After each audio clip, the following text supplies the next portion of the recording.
Hi, this is another video about ArcoLinux tree tool. We're on ArcoLinux and we have a different termite theme chosen with ArcoLinux tree tool.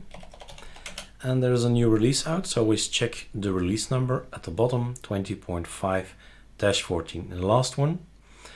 I've explained this one in the article. The article is here. Everything you need to know about ArcoLinux tree tool. It's on arcolinux.com in here. Do you know our tree tool, right? So that's the article I'm gonna update. And what's new is of course our number 16. We have 16 desktops we explore. So JWM is the last one and it's super easy to install. Just can't show it to you because I'm on a real machine. This is actually not a VirtualBox, but it's super simple. Select whatever you like. Just be aware that deeping conflicts with others. So if you want to explore deeping, just do deeping then.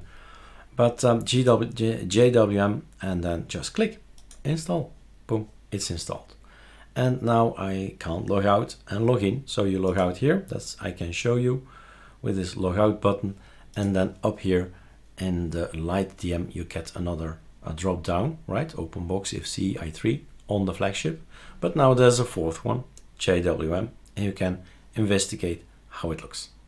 Have fun.